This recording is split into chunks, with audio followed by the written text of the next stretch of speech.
Bienvenidas, bienvenidos, bienvenides, todes, al episodio número 12, que es el episodio con el que cerramos la primera temporada de Tónica Replicante. Y este episodio es y será ya épico. Ya verán por qué.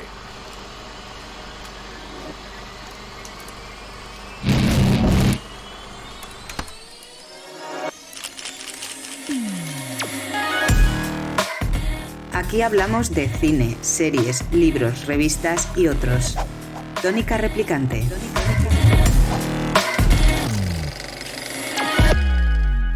Tenemos una gran invitada. ¿Y quién es Javi? Javier de Andrés, ¿cómo estás? Muy buenas, querido Beto. Bueno, estamos lo primero, episodio 12, encantadísimos de continuar. Finalizamos temporada, aunque eso no significa que haya parón necesariamente, sino que le vamos a dar un aire nuevo a partir de ahora. Y como bien dices, tenemos una invitada espectacular y así presencial, es la segunda que tenemos en nuestro programa. Va a charlar con nosotros este ratito y además le dedicamos a ella monográficamente y a su trabajo monográficamente nuestro programa de hoy. Así que yo creo que sin más puedes introducir a nuestra invitada, querido. Pues estamos muy contentos de tener a Gés Lavado acá con nosotros desde Málaga. Estamos en un programa muy peculiar. Estamos de manera simultánea Málaga, Segovia y Barcelona. O sea que la tecnología es una maravilla en ese Menudo sentido triángulo. porque permite, pues, justo permite acortar las distancias. Y pues te doy la bienvenida, Gés. Gracias por estar acá. Pues os agradezco mucho la invitación y estoy encantada de estar aquí.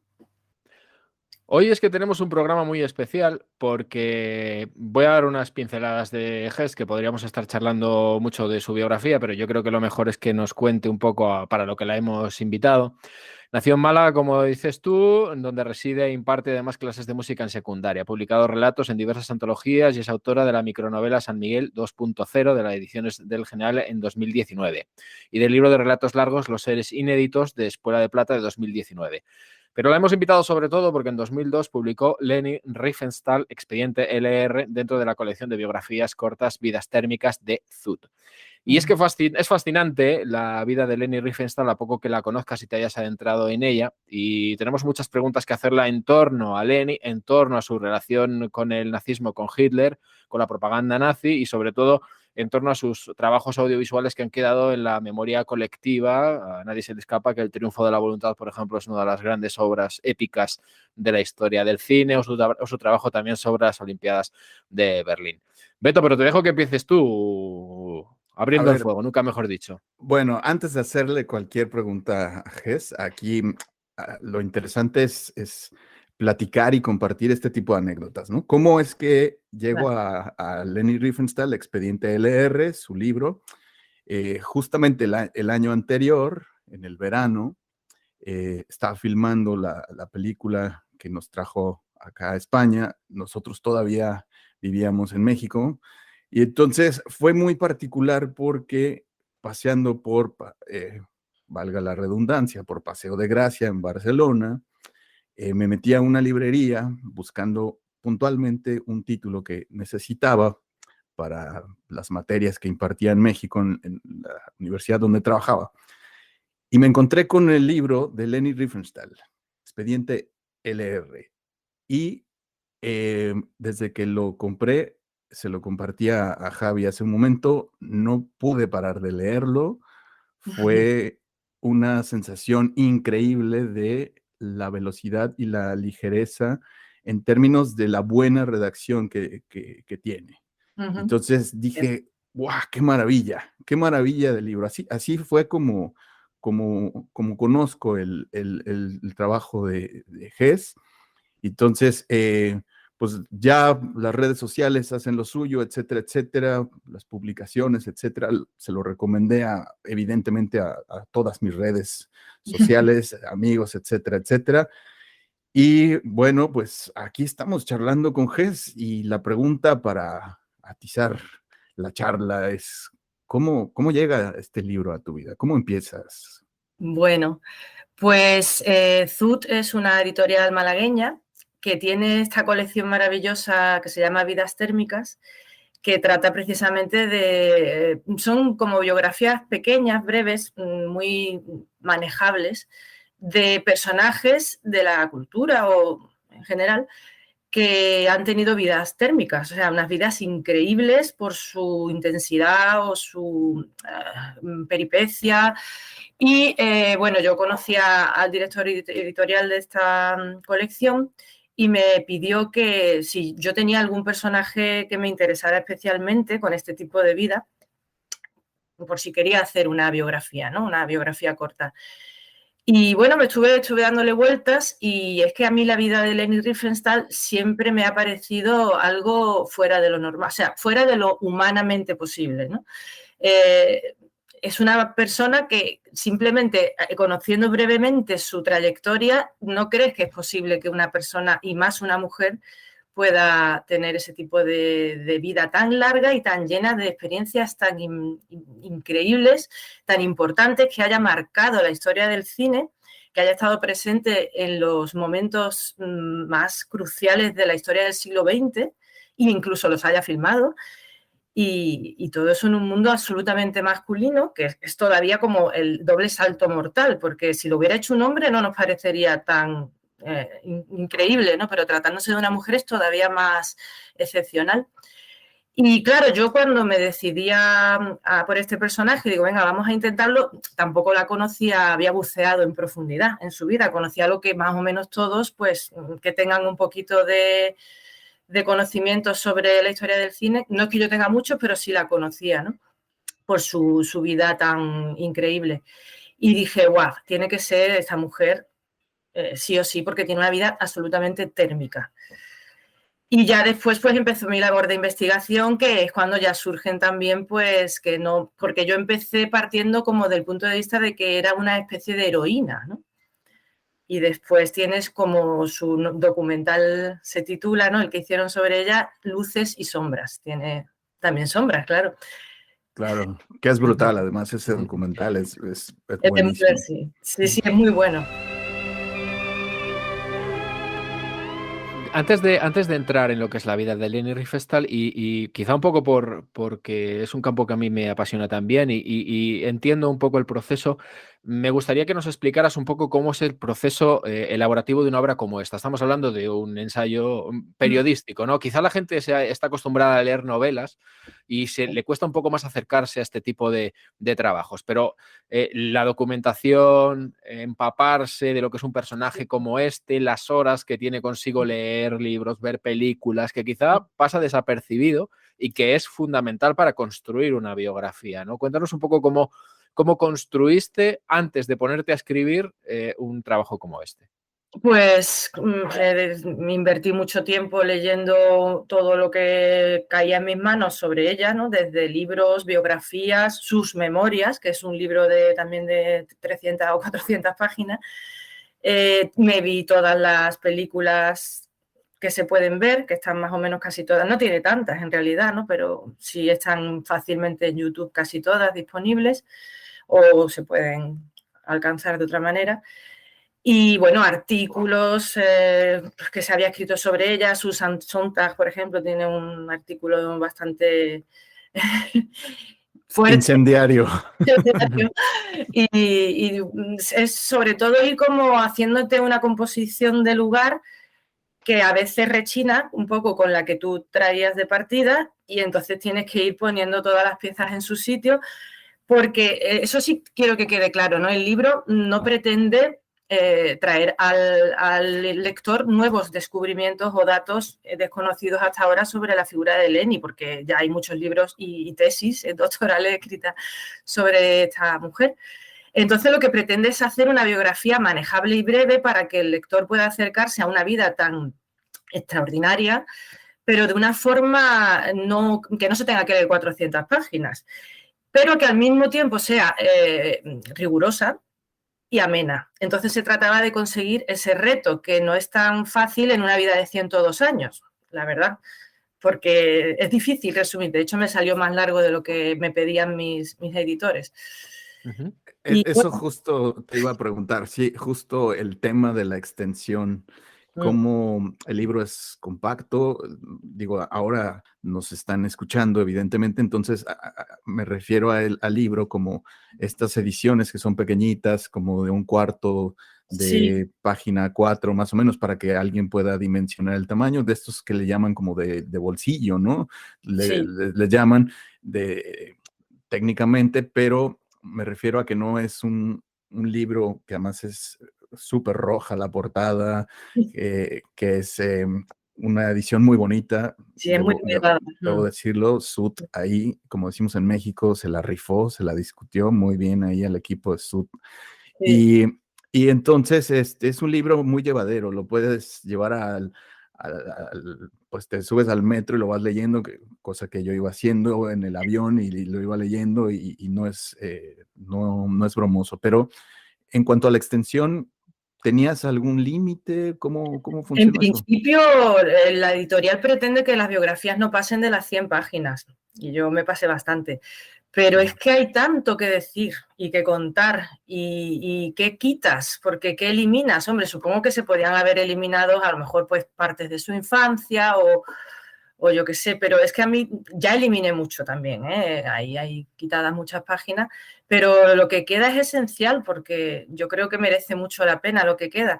Hombre, quizás hay una parte que se hace un poco, que a mí por lo menos me costó hacer la llevadera para el lector, si es que lo conseguí, que no lo sé, que es la parte de sus juicios de desnazificación, que es muy farragosa porque le pusieron cientos de demandas, se levantaba, volvía a caer, la volvían a aplastar, y eso se hace un poco farragoso de contar, y yo intenté hacerlo, bueno, pero había que contarlo de alguna manera porque forma parte del calvario que ella pasó tras la guerra, cuando perdieron los alemanes.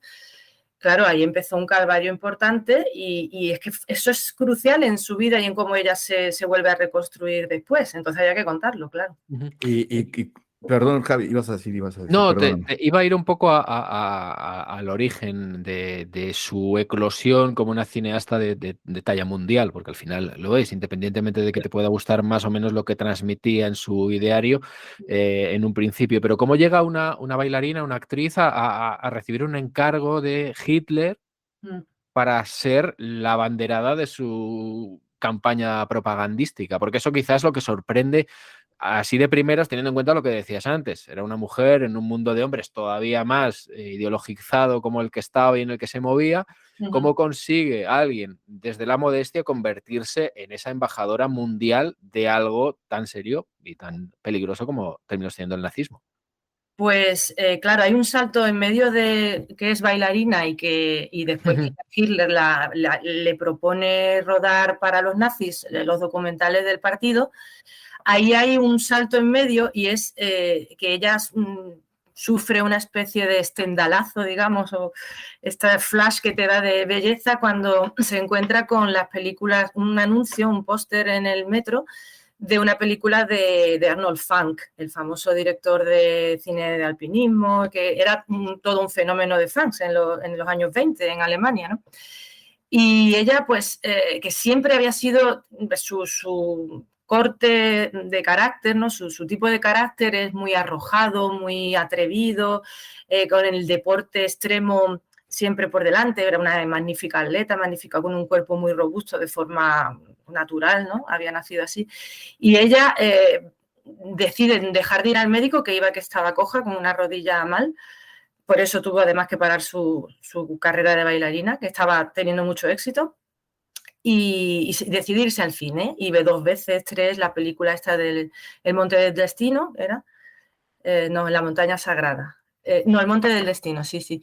Y, y ella, yo creo que ahí lo que entra en juego es su voluntad imparable. Ella, cuando se proponía algo, no había ninguna fuerza de la naturaleza que pudiera pararla. Se propone conocer a Funk y lo logra a través de un conocido, de otro, se planta, y sin ser actriz, sin saber escalar, sin haber pisado a lo mejor una montaña en su vida, le dice que quiere hacer películas con él, que quiere ser actriz para él. Y no sé qué clase de encanto hipnótico tendría que después se opera de la rodilla y Funk va a verla y le pone un guión encima de la cama, ¿no? Diciendo, quiero que protagonices La Montaña Sagrada, que es ahí Ya en esa película ella hace una danza, la famosa danza de Diotima, que allá a Hitler esa danza le gustó mucho cuando vio la película, lo encandiló mucho, porque el tipo de actriz que representa a Leni Riefenstahl es, digamos, la antítesis de Marlene Dietrich, ¿no?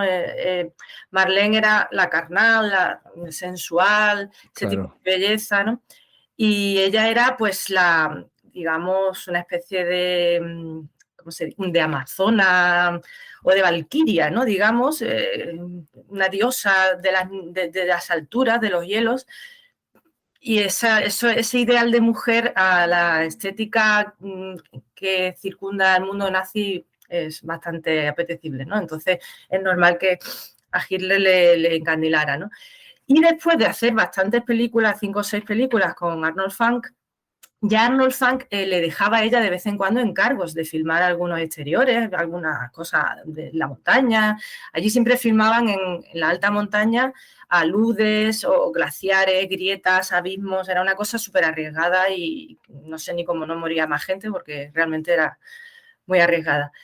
Y se vio desde el primer momento, y Fanck lo vio, que la chica tenía aparte un don natural para el encuadre y para la imagen y para lo que era tener una cámara delante y saber lo que quería captar y cómo captarlo. Le faltaban los conocimientos técnicos suficientes o herramientas, un poco más de experiencia, pero tenía un don natural, eso era innegable. Entonces, claro, en el 32 ella se propone, porque no encontraba, ella después lo cuenta que La luz azul la hizo porque ella quería hacerlo todo sola, el guión, la producción, todo, protagonizarla. En realidad lo hizo todo sola porque no consiguió que nadie pero bueno, le salió muy bien y rodó La luz azul, que es una especie de cuento de hadas muy sugerente, muy atmosférico, y que realmente tiene unas imágenes de una belleza que pasma, ¿no? Y es en blanco y negro, pero consigue una atmósfera y unos encuadres y unas tomas maravillosas que a Hitler le encantaron en esa película.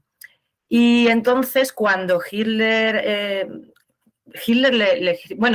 primero ella vio a Hitler en un meeting en el Palacio de los Deportes y ahí sufrió otro flash, como el que le pasó con las películas de alpinismo. Quedó completamente choqueada por la oratoria, ¿no?, de Hitler, y también, igual que a Fanck, pues se propuso conocerlo y le escribió.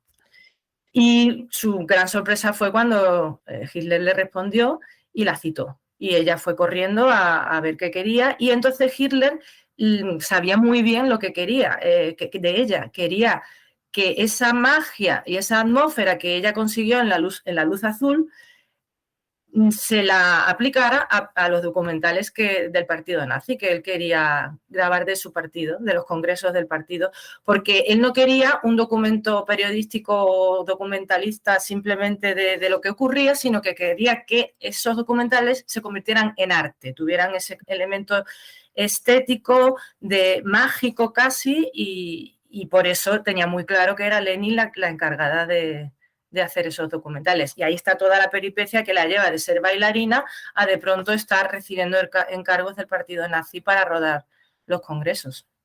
Y que hace esta trilogía que se volvió mítica, ¿no? De estas películas justo que tiene que ver con pues toda la parte del partido, ¿no? Y es interesante pues la parte donde vemos a una Leni Riefenstahl que se va enemistando también poco a poco con su ministro de propaganda, que además de ser, pues, yo creo que fue su enemigo público número 1, este hombre, seguro. Sí, ¿no? Ahí hay hay confusión de datos, porque, claro, estamos hablando de dos personajes muy complejos a nivel de carácter y de personalidad, muy histriónicos, muy egocéntricos, muy narcisistas, ambos. Entonces, claro, los datos que tenemos, pues en sus memorias ella casi siempre cuenta que Goebbels, que tenía enormes enfrentamientos con Goebbels, que Goebbels la acosaba, que incluso la acosaba sexualmente. Y después en los diarios de Goebbels hay un poco de todo, ¿no? Es un poco dispar, ¿no? De pronto habla de ella muy bien, como que de pronto la pone verde, porque ella muchas veces, cuando Goebbels le ponía problemas, puenteaba a Goebbels y se iba directamente a quejarse a Hitler, claro, y eso es lo que Goebbels no podía soportar y lo ponía de los nervios, ¿no? Claro. Pero cuando ella tenía un gran triunfo, como fue el triunfo de la voluntad, que fue una maravilla, ¿no? Dio en el clavo totalmente, pues entonces escribía maravillas de ella en sus diarios. Pero claro, ¿hasta qué punto son fiables los diarios de Goebbels, que era un mentiroso compulsivo? Pues no sé si uno escribe mentira en sus diarios, no lo sé. Es posible que... Bueno, yo creo que las autonarraciones, ¿no? Es la forma en la que también... Yo relato, ¿no? su propio relato, ¿no? Creerse sus propias mentiras. Y eso es como muy, muy de patológicos compulsivos. Pero yo quiero preguntar, y se los pregunto a los dos, porque déjame contarte, Ges, que también Javier de Andrés también escribe libros de biografías y creo que ahí ambos comparten esta misma pregunta que les voy a hacer. ¿Cómo se aproxima alguien a un personaje que puede tener tantos detractores a priori, por ejemplo? O sea, ¿cómo alguien tan odiado como Leni Riefenstahl, con una cantidad importante de prejuicios, al solo escuchar y únicamente escuchar nazi, hay un sinónimo de, ¿no? Hay una forma como de crucificarla de inmediato y de no querer saber nada, un poco como lo que hacía Susan Sontag, ¿no? Anteponía, y que fue también su enemiga pública número 1, ¿no? Le dedicó muchas cosas, ya no lo compartías hace un momento, pero ¿cómo acercarse a este personaje sin prejuiciarse? ¿Cómo lo haces? ¿Cómo lo hacen? Tú lo has dicho, la única manera al final que te queda de poder hacer algo con él para contar su vida es, en la medida que puedas, olvidarte, no es posible olvidarte de lo que pasó, lógicamente, pero sí tener muy en cuenta que cuando estamos hablando del triunfo de la voluntad o de Olimpiada, no había ocurrido todavía la Segunda Guerra Mundial. Claro. Los horrores que sabemos ahora. Eso, por muy difícil que sea, y para nosotros ya una cruz gamada es que no puede significar otra cosa que lo que significa. El símbolo tiene una potencia ya que es imposible desactivar, pero haciendo un esfuerzo como de viaje en el tiempo, pues te tienes que situar en el 34 o en el 36 con Olimpiada y darte cuenta que prácticamente la mayor parte de los alemanes estaban entusiasmados con Hitler y con el partido nazi, e incluso en Europa, otros líderes políticos, y entonces si te rodeas de ese contexto, puedes entender mejor el contexto de la película, incluso las motivaciones de la propia cineasta, y creo que eso es fundamental, y que hacer lo contrario y mirarlo desde el presente con esos horrores que conocemos ahora, que ocurrieron después, que podían verse venir porque había indicios, pero si no los vio la mayor parte del pueblo alemán, porque iba a verlos Leni Riefenstahl, ¿no? Y de hecho ella estaba muy en desacuerdo con las ideas antisemitas de Hitler y se lo decía, según ella se lo reprochaba. Yo tengo mis dudas, pero bueno, ella en sus memorias dice que se lo reprochaba. Y nunca se afilió al partido nazi cuando prácticamente era casi obligatorio, y sobre todo durante la guerra, y nunca tuvo ni el menor problema con razas o con judíos. Tiene alguna que otra sombra que es bastante oscura, pero que yo no la achacaría a racismo o a ideas antisemitas, sino a su propia ambición, que la cegaba hasta el punto de a veces pues hacer cosas poco éticas, ¿no? Digamos. Pero yo la única forma que tuve al final, porque me veía que unas veces estaba escribiendo a favor y otras veces a la contra, y eso era inmanejable, ¿no? Porque además el texto se te iba, ¿no? Parecía que me estaba situando a un lado o a otro todo el rato, y así no podía ser.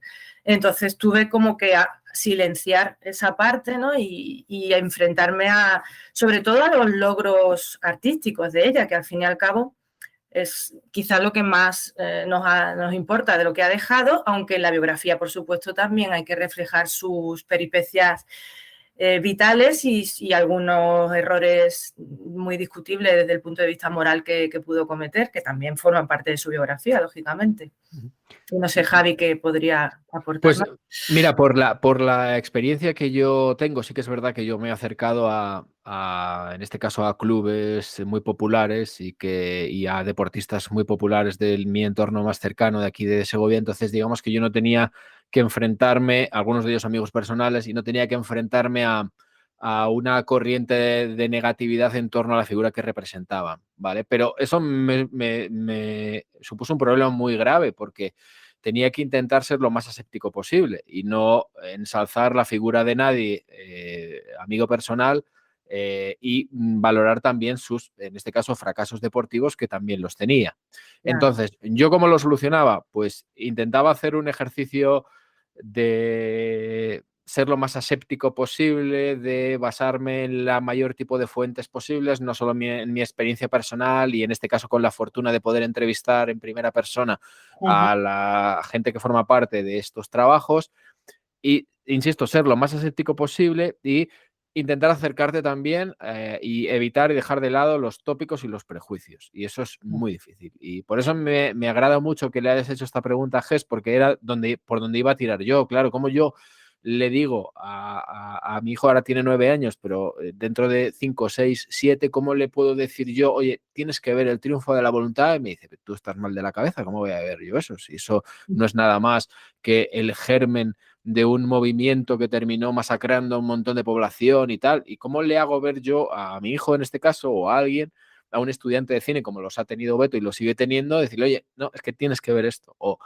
tienes que ver una película que sabes positivamente y que a lo mejor no te va a llevar a un lado? Hablábamos el otro día, por ejemplo, ¿cómo le haces ver a un estudiante que tiene que ver El perro andaluz o que tiene que ver películas Metrópolis claro. o que tiene que ver cómo haces eso? Entonces, yo lo intento enfocar porque tanto Metrópolis, que hablamos el otro día, como en este caso El triunfo de la voluntad, yo hubiera pagado dinero para ver cómo se rodó la película, más que el resultado final, ¿no? Porque solo con ver la magnificencia de los planos, de toda la gente involucrada, yo no sé cómo podría coordinar a tanta gente, ¿no?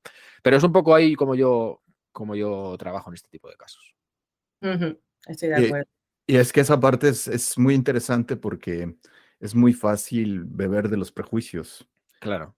¿no? Cuando estás haciendo alguna reseña, cuando estás haciendo alguna biografía, cuando estás investigando en torno a algo. Y entonces eso hacía esta pregunta justo para que las personas que nos están escuchando, pues liberen un poco su mente de estos prejuicios y se acerquen a la obra de Leni Riefenstahl en cuanto a una aportación estética, narrativa, técnica, unos niveles de innovación interesantes que ya platicaremos de ello, ¿no?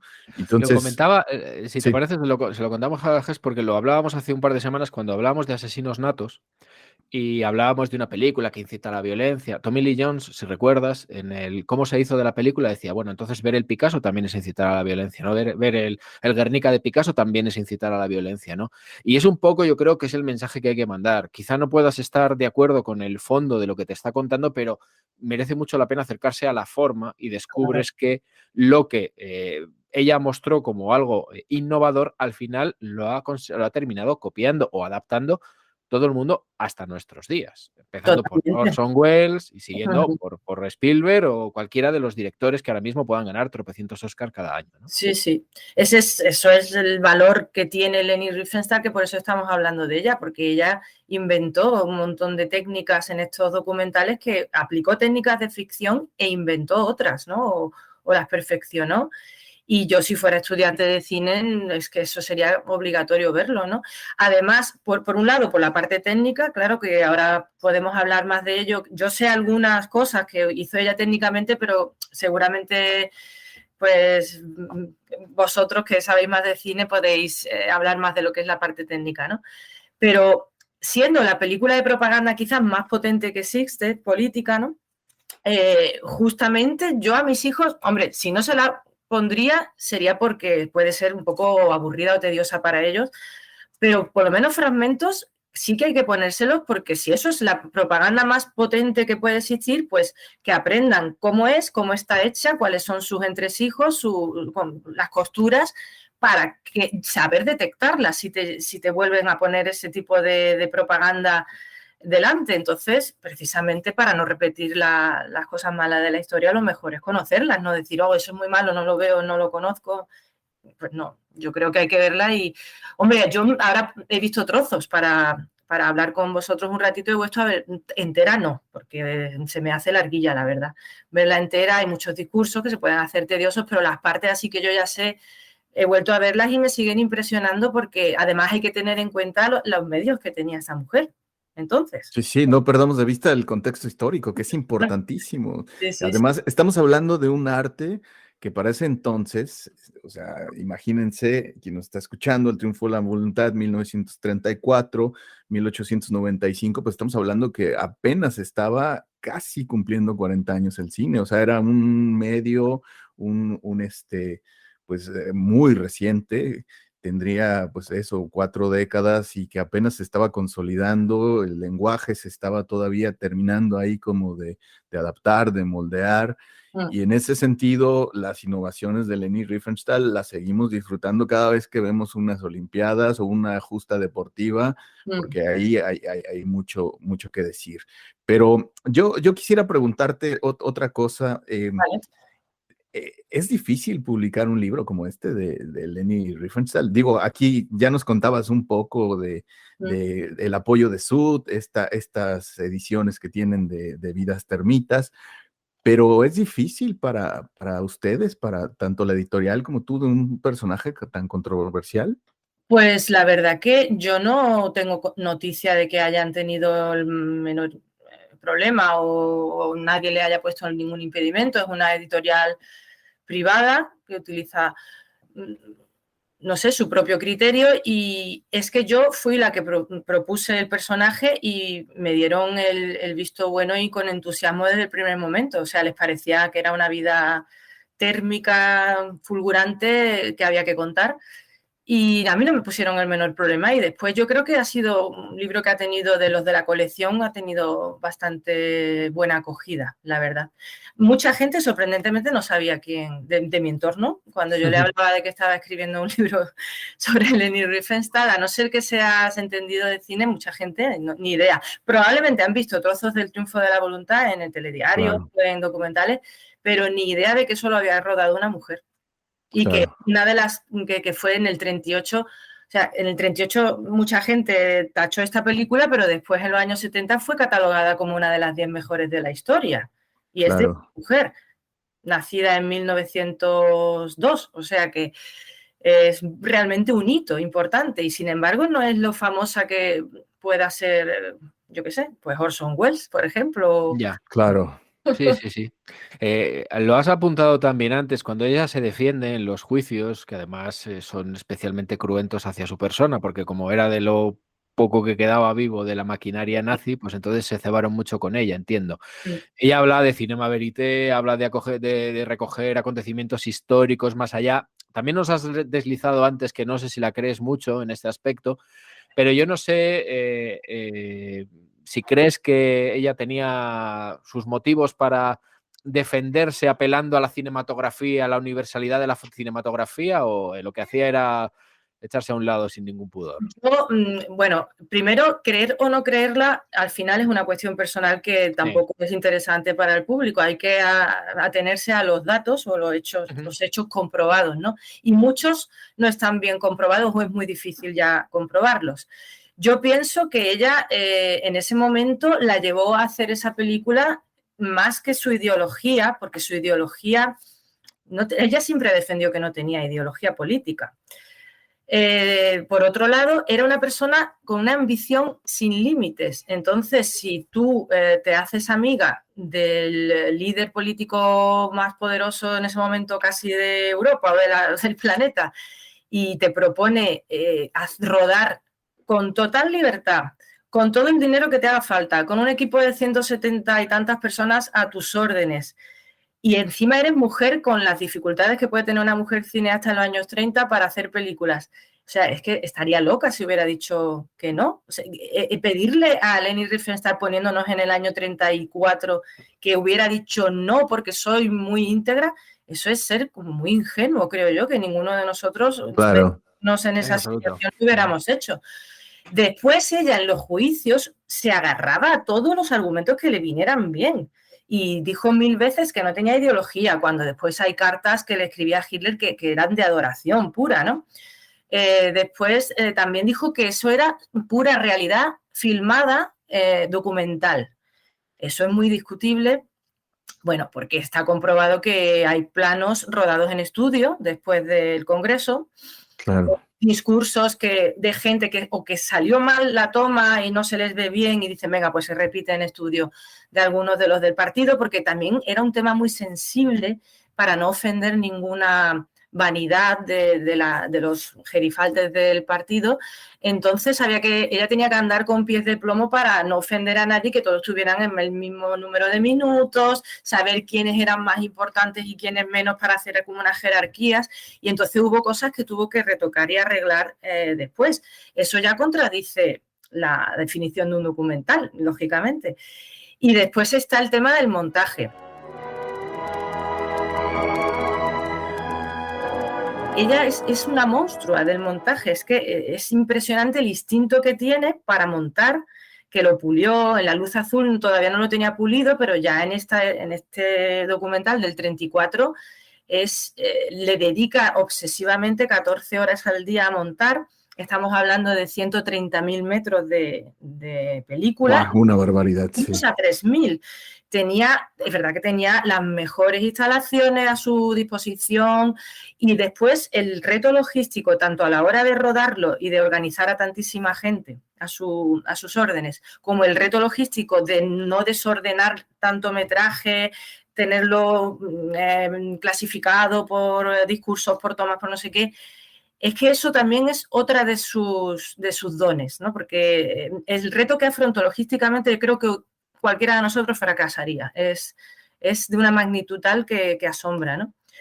Y bueno, se me ha ido... que sí, que ella se agarraba a todos los argumentos que le vinieran bien, pero yo no creo que ella tuviera lo hiciera porque era nazi o tenía una ideología nazi. Creo que entran en juego mucho más otros aspectos, como su ambición sin límites, su ego también, y también sus ganas de hacer arte y cine, que son muy importantes porque ella aplica al documental técnicas de ficción, de rodaje de ficción, y por eso tiene tanta potencia estética este documental, porque es que ella prueba a Hitler con técnicas de ficción, pues desde atrás consigue poner una cámara en su coche, desde atrás en medio perfil, cómo establece un diálogo para retratar el vínculo con el pueblo alemán, pues con los planos que va montando, con esos niños y mujeres rubios saludándolo, cómo lo saca él de majestuoso en sus gestos, en su pose, todo el comienzo maravilloso que tiene, que es como mesiánico, con ese avión sobrevolando, Sí, que va...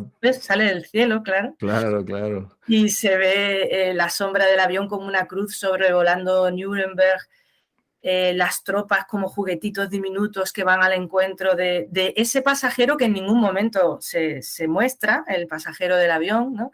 Es que es maravilloso, es que hay un relato ahí ya cinematográfico, que sin haber argumento en el documental hay una especie de relato, ¿no?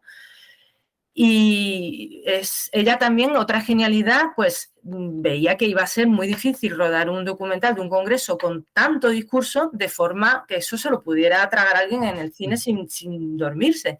Entonces decidió cada discurso rodarlo de forma diferente.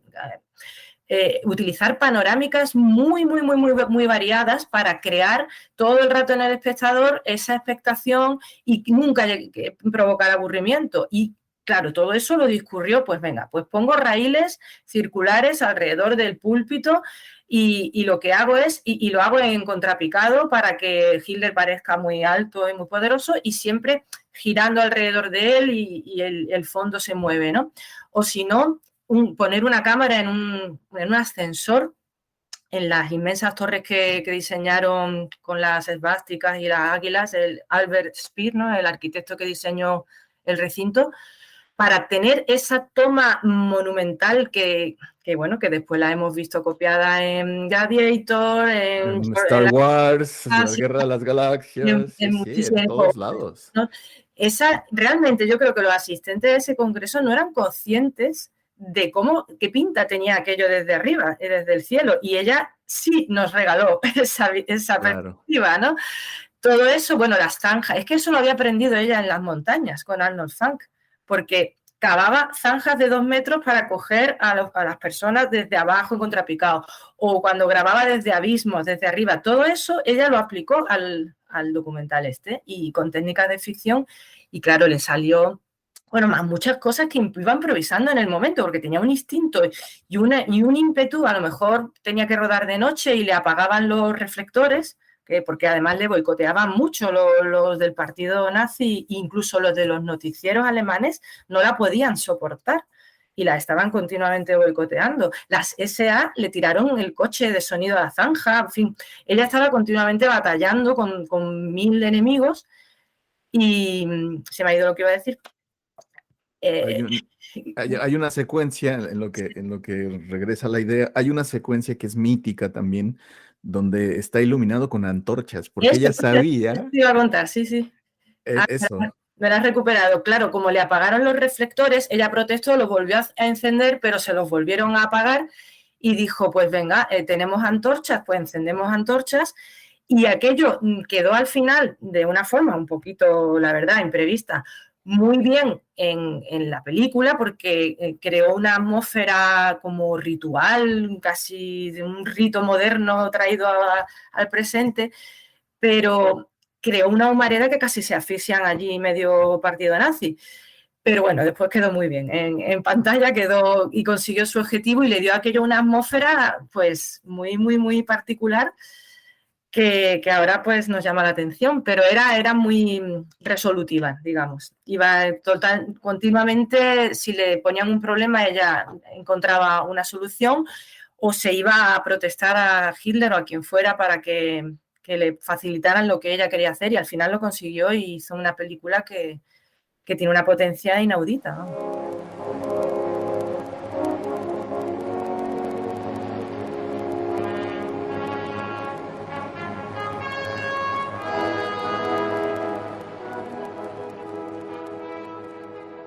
Y su fascinación por las tribus africanas, porque claro, lo último que esperas de alguien que trabaja para el partido nazi es que luego tenga la fascinación que demostró después por las tribus africanas. No sé si tiene mucho sentido, ¿no? ¿O cómo lo interpretas tú? Sí lo tiene, vamos, lo tiene en el sentido de que ella no tenía el menor problema con ninguna raza, ni con la raza negra, ni con los judíos.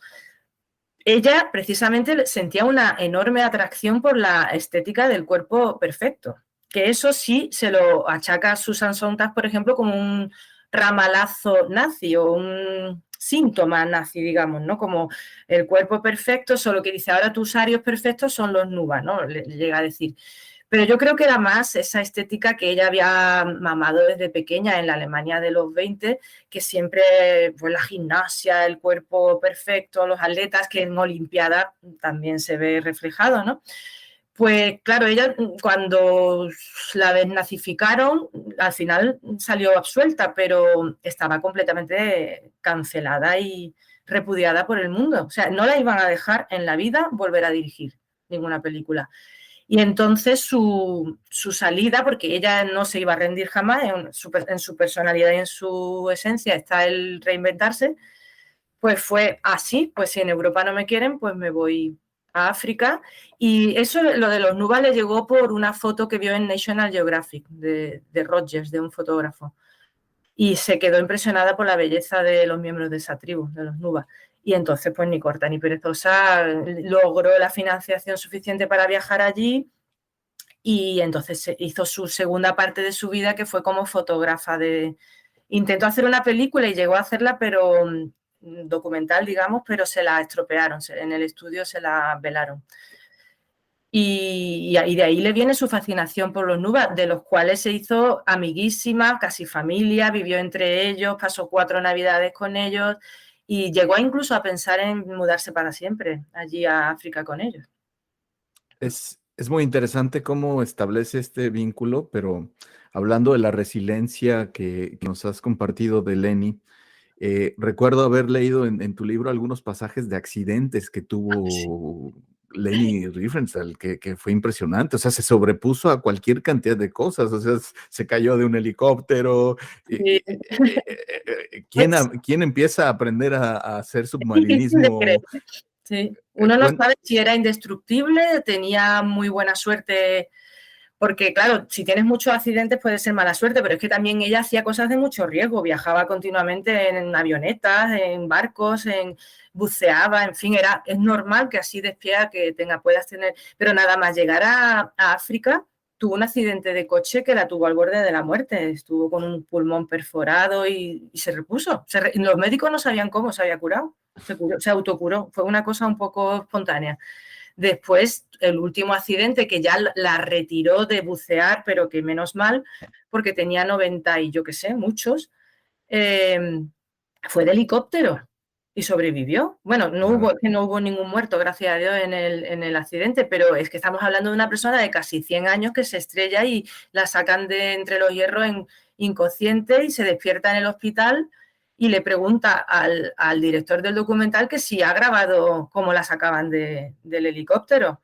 Y cuando, ese pasaje que narras en el libro es fabuloso. es brutal. Porque es brutal. Yo cuando lo leí, dije, es que me imagino perfectamente bien a Leni Riefenstahl preguntando si esto, o sea, como narraste ese episodio. Eso da Y una medida de cómo era su personalidad, ¿no? Siempre pensaba más en cómo se la vería ella y en su imagen de su personaje. Claro, y dice, Dios, he tenido un accidente de helicóptero y he sobrevivido, que lo hayan grabado, por favor, porque esto me... Y cuando el hombre le dijo, pero mujer, ¿cómo lo voy a grabar? Dijo, pues vamos al estudio y lo recreamos. Impresionante, ¿no? es muy, muy interesante toda esta parte. Yo quisiera preguntarte también, ¿cómo combinas tus actividades o cómo lo hiciste para combinar tus actividades profesionales y pues esta parte, ¿no? ¿Cómo escribe Gess esta parte? Eh, la familia, el trabajo, En mi caso, durmiendo poco. No sé. Hombre, pues claro, si yo soy profesora de secundaria, tengo mi horario completo y tengo también mi vida personal muy intensa y la única manera es fines de semana, tardes, parte de la noche para leer, para ver películas y bueno, tampoco tuve un margen de tiempo suficiente, que no tuve un corto plazo de entrega, digamos, ¿no? Pero sí, sacándole, pues como dice Javier, robándole mucho tiempo a cosas que te gustaría hacer de ocio, por ejemplo. claro. Y Sí. de compartir con la familia, los amigos, etcétera. ¿Cuánto tiempo te tomó hacer en promedio? O sea, Ya no sí, recuerdo, yo creo que, a ver, había casi cerca del año, creo yo, 8 meses o así para la entrega. Entonces sí tuve tiempo, ¿no? Y después tenía en el verano, recuerdo que fue cuando sobre todo lo terminé de escribir durante las vacaciones de verano y ya lo entregué, ¿no?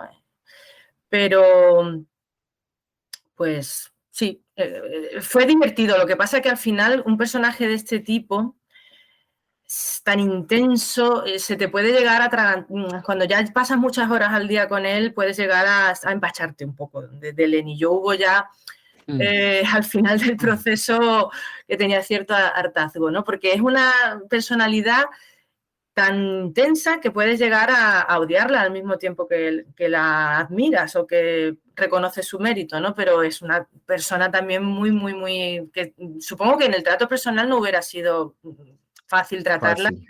y no me hubiera caído bien, así como persona, ¿no? Porque era muy, muy egocéntrica. Pero es que a mí lo que me importan en este caso son lo que nos ha legado, ¿no? De arte. Y Claro. eso es impresionante y hay que reconocérselo como artista, que es suyo y eso no se lo puede quitar nadie. Además, lo de discutir su personalidad es un poco bobada, porque ¿cuántos directores de cine no son absolutamente o fueron insoportables, incluso maltratadores de sus actores? O sea, que Claro. eso es así siempre, ¿no? Todos, bueno, muchos, desde John Ford a cualquiera de los que te puedas imaginar. Yo sí que me gustaría hacer la pregunta que le ha hecho todo el mundo, seguro, cuando le han entrevistado por el libro. ¿Qué cineasta, hombre o mujer, te hubiera gustado también trabajar sobre él en una biografía? Porque Leni Riefenstahl yo creo que es empezar a lo grande, por la complejidad del personaje. No sé si quizá Top. ahora, para Ahora, una próxima oportunidad que pudiera surgir, te conformarías con algo más, no sé, tipo Spielberg, que también... yo creo que bueno, ahora mismo no me viene así, porque como no he pensado en esa pregunta, no me viene así ningún nombre a la mente, pero probablemente no iría por alguien tan conocido, iría por alguien con una producción más discreta, aunque tuviera algo muy excepcional, ¿no? Pero por lo menos para descubrirle a alguien un poco desconocido al público y tampoco porque meterte en un personaje tan polémico y que sobre el que se ha escrito tanto, al final casi que a veces no te merece la pena, ¿no? Porque es mucho trabajo y después... Pero bueno, yo de todas formas me quedo con lo que me han dicho muchos lectores del libro y es que les ha abierto un mundo con una pequeña biografía que les ha resultado muy amena de leer y que ya a partir de ahí y de ese pequeño conocimiento del personaje, quien quiera que profundice más y que lea, y que de hecho muchos se han ido leyendo, viendo las películas a medida que leían el librito, ¿no? De su vida. Entonces eso ya simplemente merece la pena que haya podido acercar a muchos lectores a esas películas que de otra manera a lo mejor no hubieran visto. Yo simplemente por ver ciertas partes de Olimpiada pues me ha merecido la pena escribir el libro y del triunfo y la luz azul. Claro, y que además Olimpiada, pues una producción estéticamente Maravilloso. preciosa, maravillosa. Y ahí lo que mencionabas hace un rato, se nota que Leni Riefenstahl fue danzante, o sea, que la danza estaba ahí como parte de su vida porque hay una parte coreográfica muy importante en su obra. Y Sí. se nota como directora que sabe coreografiar muy bien. O sea, los movimientos, coreografiar también a tanta gente en Sí. estos encuentros, cuando hizo el triunfo de la voluntad, está claro que tiene una noción de colectividad y de movimiento. Y eso también creo que lo traspoló muy bien a la parte del montaje en términos rítmicos, en Sí. términos, creo que yo creo que de los baluartes de Leni Riefenstahl está anclado en el poderoso y la parte rítmica de su montaje. Y Sí. ahí hay un factor que es como inefable en muchos planos que dices, ¿cómo hizo esto? Pero ya no lo compartiste, lo explicaste muy bien, toda la influencia del montañismo, todo esto, Sí. que me parece que es como fabuloso. La parte de los saltos de trampolín de Olimpiada es que parece un ballet, realmente. Parece Sí, un ballet. Y de hecho, tiene saltadores que después montó el salto hacia atrás y está ascendiendo, aunque uno no se da muy bien cuenta porque los planos están así un poco cambiados, pero es auténticamente un ballet de ángeles en el aire, ¿no? Pero todo eso, claro, lo hizo pues con mucho ingenio de dónde colocar las cámaras, de idear unas cámaras que bajaban a la vez que bajaba el saltador y después traspasaban el agua y se metían en el agua. Eso no se había hecho nunca, tampoco. y que hoy lo estamos disfrutando cuando vemos A eso iba. unas Olimpiadas. Es que la realización de los últimos Juegos Olímpicos es que ves planos que los hizo Leni Riefenstahl hace muchos años. Entonces es que Sí. tiene muchísimo mérito, una auténtica pionera y es una maravilla acercarse a sus trabajos ahora, tanto tiempo después, que es un Sí, sí, poco en la medida en la que hay que valorar el trabajo de esta mujer. Ujú.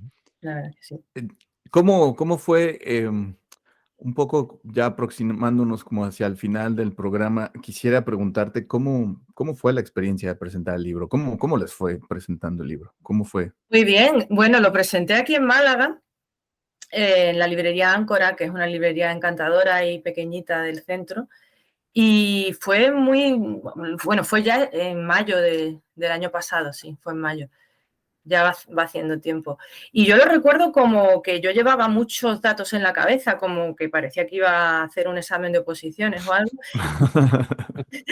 Después la gente empezó a interesarse por muchos temas, igual que nos ha pasado aquí ahora, de la vida y también y se pasó el tiempo volando y como que apenas me dio tiempo a decir una décima parte de lo que me hubiera gustado. Pero realmente no hay que decir tanto en una presentación, solo hay que poner el anzuelo y Claro. dar de leer el libro al público, ¿no? Y yo creo que eso sí ocurrió y muy contenta con la presentación, la verdad, y con la acogida del público y se llenó la librería y muy bien. Lo encontramos en portales digitales, ¿verdad? Todavía se puede comprar y todo.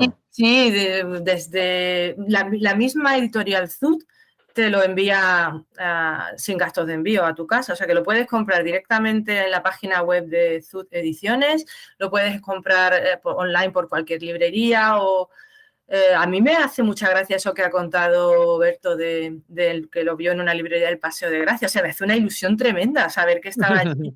Porque como los libros duran tan poco en la mesa de novedades y esa ventanita pequeña que tienes, pues me parece casi un milagro que se cruzara mi librito contigo ese día y estemos aquí ahora, meses después, ¿no? Es que es una coincidencia muy, muy particular porque justo nos metimos con mi esposa a esta librería ahí en Paseo de Gracia y le dije, mira, encontré este libro de Leni Riefenstahl y es que, a ver, mi padre tenía una afición por la Segunda Guerra Mundial así grandilocuente, ¿no? Él siempre hablaba de la Segunda Guerra Mundial y entonces en algún momento me dijo, tienes que ver estas películas de esta mujer que se llama Leni Riefenstahl porque tú que te gusta el cine, y quedé estupefacto. Claro, yo era un adolescente en ese Qué momento suerte de tener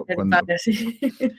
Claro, pero él, además de ser súper cinéfilo, le interesaba mucho el factor político. Entonces siempre Claro. me hablaba ahí de sociólogos como Peter Berger, que decía, es que hay que entender la historia para no repetirla. Y un poco Claro. esto que ya hemos estado como coincidiendo en esto, la importancia de por qué entender la historia, por qué es importante, por qué una obra como y una aportación como la de Leni es tan crucial todavía seguirla sobre todo digiriendo, como hay que digerirlo, ¿no? Yo lo relaciono como cuando comes algo y lo tienes que probar, saborear y digerir.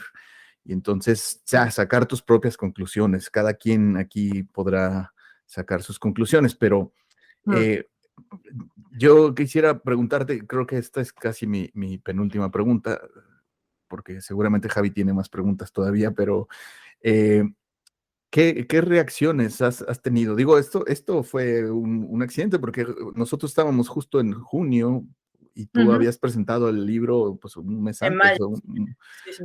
Entonces, fue como una mera coincidencia, pero más allá del carácter anecdótico de esto que estamos compartiendo ahorita, a mí lo que me gustaría preguntarte es como, ¿de dónde te escriben? ¿O de dónde comparte la gente que lo ha comprado, lo ha conseguido? Porque la pregunta la hago, Jess, porque pues a mí me llama mucho la atención que alguien en la India nos escuche, por ejemplo, que le mandamos saludos a las personas que nos escuchan en la India. ¿Dónde te leen? Pues realmente no me ha escrito, bueno, sí he tenido algún también lector sorpresivo que no me esperaba porque lo normal es que a lo mejor sea gente que te conoce o tiene algún tipo de amistad contigo y se lo han pasado el libro. Y de gente desconocida, pues hace poco también otro hombre por una red social me mencionó en una publicación que se lo habían regalado para Navidad, estas Navidades, y es alguien que se dedica al cine también iba a Australia en ese preciso momento a rodar algo y se lo leyó durante el larguísimo vuelo a Australia y después me escribió para decirme que le había encantado también, le había fascinado el libro. Y ese también me resultó muy sorprendente, la verdad. Sobre todo me resulta muy gratificante que sea gente relacionada con el cine y experta en el cine y eso me gusta mucho. Este señor, no sé si es del norte de España realmente, pero no recuerdo ahora de qué de qué provincia. Y así tampoco creo yo que el libro, porque al ser una editorial pequeña, desgraciadamente no nos da mucha difusión. Sabemos cómo funcionan las distribuidoras literarias, o sea, de libros, y la difusión es muy deficiente para editoriales pequeñas. Así que también agradezco mucho esta invitación a hablar del libro, porque quizás ahora pues más lectores puedan acercarse a él y a toda la colección. Yo recomiendo toda la colección, que tiene títulos maravillosos. El último, precisamente, es de otro cineasta, de Jonas Mekas. El último es Jonas Mekas, que además Jonas Mekas, siendo una víctima del nazismo, porque él escapó de un campo de concentración, él admiraba profundamente a Leni Riefenstahl. Él decía de Leni Riefenstahl que sus fotos de los Nuba eran, que podían atravesar el corazón de lo profundamente conmovedoras que eran, y decía, Leni Riefenstahl es un monumento, una montaña, es un genio. Y precisamente él había sufrido las consecuencias de los horrores del nazismo. Con lo cual es curioso, ¿no? Porque él, más que nosotros, podría tener ese prejuicio o ese rencor, quizá incluso, pero siendo un artista y un cineasta, admiraba profundamente la labor en el cine de Leni. Con lo cual es un documento, una anécdota a tener en cuenta.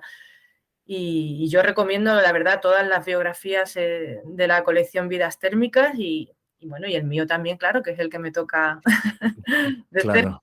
Oye, yo sí que me gustaría, para finalizar también, porque podríamos estar charlando mucho rato, pero en mi caso personal también soy muy, muy fanático de la lectura de biografías de directores, de actores y tal.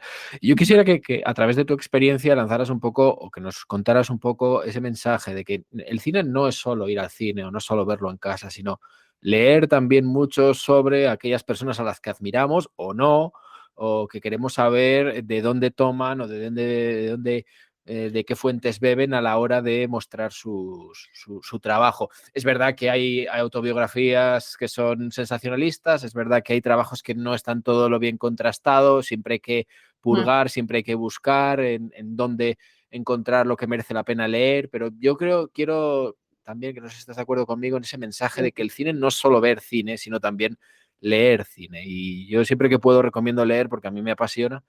No sé si estás de acuerdo conmigo. Totalmente, el cine no son solo las películas. De hecho, yo disfruto más una película que me ha gustado cuando inmediatamente después de verla o la paro en medio y empiezo a documentarme de esto, cuando se rodó y en qué circunstancias estaba este director o este actor. Y eso después me hace recordar mucho mejor la película y tenerla.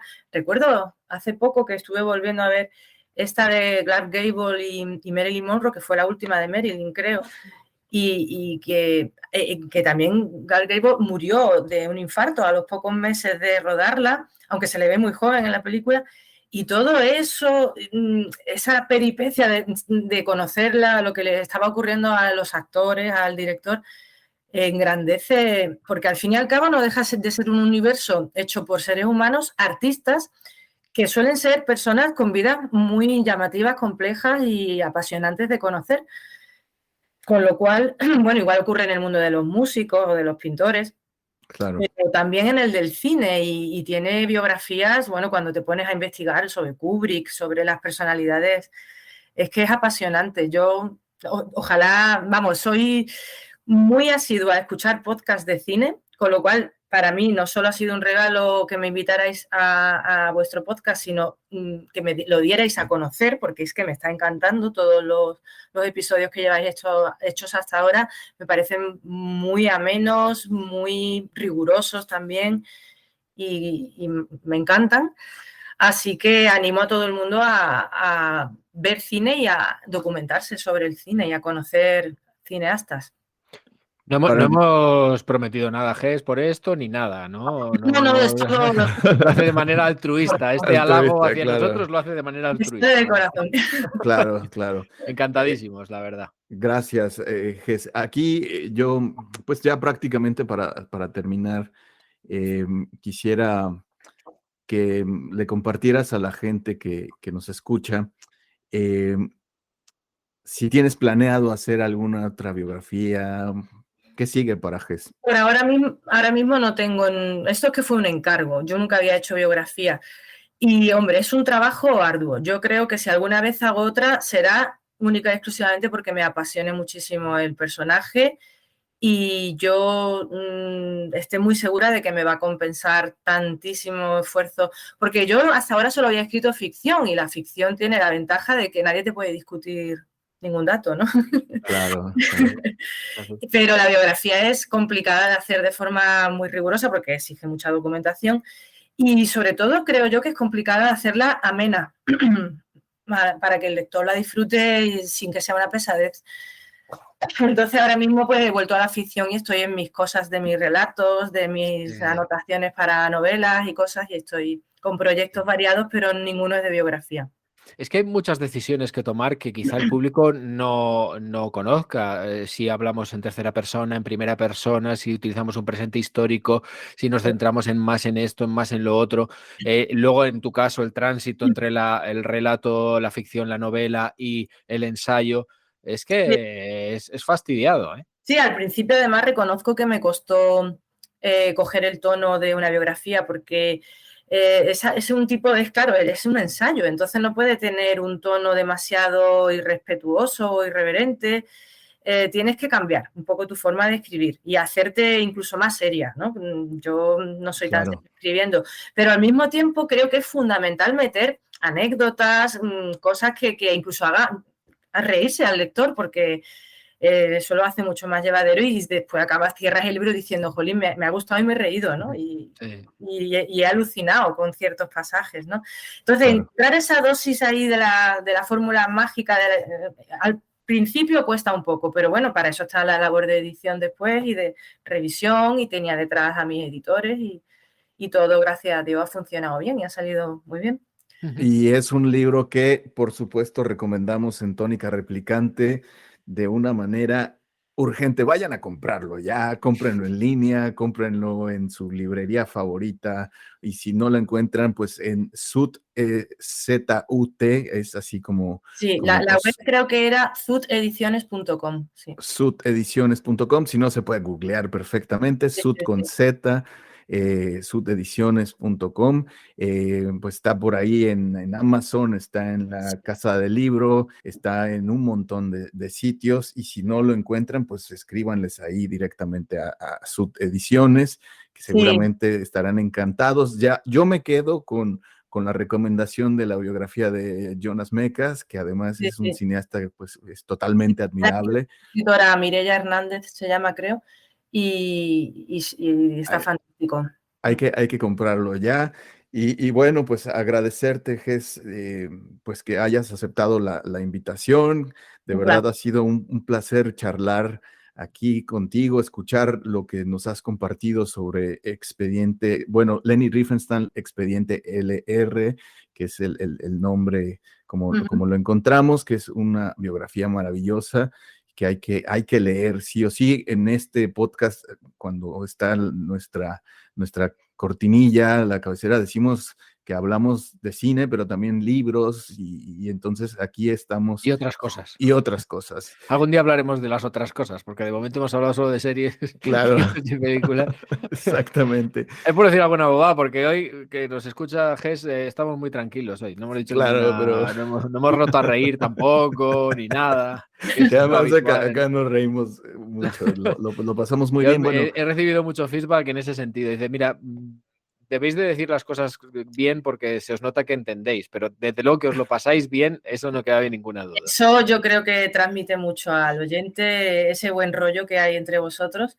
Hoy quizá habéis estado más comedidos porque yo soy aquí una nueva, novata, intrusa en vuestra conversación de años, pero a mí me encanta en los podcasts que he escuchado vuestros cuando estáis hablando como colegas, ¿no? Claro, que además somos grandes carnales de vida y de tus otros libros, es mi última pregunta, de tus otros libros, ¿dónde se pueden conseguir? ¿Dónde podemos conseguir la obra de Ges? Vamos, a mí no me gusta nada recomendar a los gigantes de las ventas, ¿no? Como Amazon, pero ahí mismo si pones mi nombre o pones el nombre de Los Seres Inéditos, que es de una editorial de Sevilla que se llama Renacimiento, todavía está ahí, hay libros porque sabéis que los libros cuando pasan mucho tiempo no los guardan las distribuidoras, los destruyen, ¿no? Pero de este todavía hay. Y sí, o si no, pues a Renacimiento, que es de Sevilla, también tiene una web a la que se le puede pedir el libro directamente. Son 9 relatos largos, es un libro, vamos, los relatos largos me refiero pues de 30 a 40 páginas cada relato, o sea que son largos. Es ficción y ¿qué os voy a decir yo? Pues que está muy bien, no sé, pero muy diferente a la biografía, es otro rollo y otro mundo totalmente distinto. Claro. Y el primero fue el que me has mencionado primero, ese fue de una colección que hay aquí en Málaga de libros como para leer en el autobús, muy pequeñitos, se llama micronovela, pero en realidad es como un relato largo. Y es también un mini librito con un cuentito así largo que se llama San Miguel 2.0 de Ediciones del Genal, que creo que también se puede comprar aquí, pero ese ya no sé exactamente si en la web seguramente en la de Prometeo, que es una librería de Málaga que tiene vínculo con Ediciones del Genal, se puede pedir. Es de la colección Manguta de libros, que Manguta en malagueño es ladrón. Ok. Entonces, como cuando no tienes dinero y te robas libros porque claro. No es una apología del latrocinio, pero bueno, la colección se llama así, Manguta de libros. Bueno, pues mira, es interesante. Se me acaba de ocurrir una maldad terrible. Me la acabo de inventar ahora mismo. Mira, sin tu permiso, Beto, ni nada. Acabo de crear la figura de replicante de honor a todos aquellos que nos visitan y vamos a concederle a Ges el título honorario de replicante de honor por ser la primera invitada presencial que tenemos. Sí que no me lo y aquí entra... No, el Beto tampoco se lo esperaba. No, de hecho, yo hace 5 minutos tampoco me lo esperaba. No, ni Javi, seguro lo tenía, pero se acaba de aventar una genialidad de estas que dices... ha sido una ocurrencia muy feliz y me siento muy honrada de ser la primera replicante de honor de la historia de la humanidad. Pues nosotros estamos también mucho, ¿no? encantados. He conseguido dejar a Beto sin palabras, lo cual es algo difícil también. Has visto la cara que yo... Bueno, aquí la gente no puede ver mi cara, pero me he quedado, como dicen acá en España, flipando, ¿no? Sí, cuando he dicho que le iba a sorprender se ha asustado de primeras, pero luego ha visto ya que no había motivo, ¿no? Qué bien. Oye, ¿qué idea más buena he tenido? Basta, está mal que yo lo diga, pero creo que ha quedado muy bien. Muy buena. Estas son las cosas que nos hacen reír. Justamente. Noche final, la verdad. Bueno, pues ahí está el replicante de honor. Qué forma tan magistral de cerrar nuestra primera temporada. De verdad ha sido un honor escuchar de tu trabajo, escuchar de este libro que no nos vamos a cansar de recomendar. Y bueno, ¿algo más que quisieras agregar, Ges? Yo podría preguntarte más cosas, pero ya no. Bueno, yo de Leni Riefenstahl recomendar que vean sus películas sin prejuicios, que van a aprender mucho y es una persona que tiene muchas partes que hay que admirar y también acercarse. No hay que tener miedo ni cancelar a la gente, hay que conocer los datos, los hechos y no hay ni tampoco que posicionarse. Puede gustarte una parte artística de un artista y al mismo tiempo reconocer que lo hizo muy mal en otros aspectos de su vida y qué problema hay, ¿no? Ni que tuviéramos que adoptar a esa persona o traerla a comer a casa, o sea que no hay ningún problema. Así que la gente se aficione a ver cine, a documentarse sobre cine y que tenga en cuenta que la mejor forma de hacerlo es escuchar Tónica Replicante. Eso, yo no tengo nada más que decir ya. Despide, Beto, porque ya está, el tema está muy arriba. Todo lo que podamos decir lo vamos a estropear. Claro, está perfecto. Bueno, pues recordarles a las personas que nos hacen el favor de escucharnos, que estamos en todas las plataformas de streaming, estamos en estas Spotify, en Deezer, estamos en todas, TuneIn, en todas, en cualquiera que se les ocurra, ahí ponen Tónica Replicante, ahí estamos.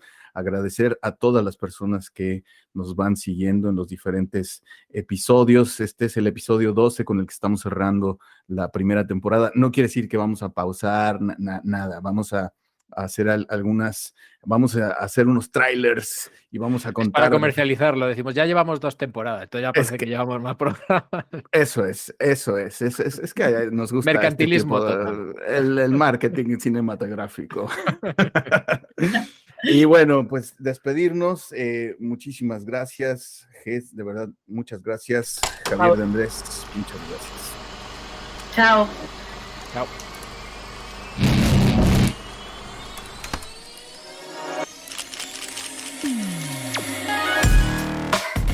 Aquí hablamos de cine, series, libros, revistas y otros. Tónica Replicante.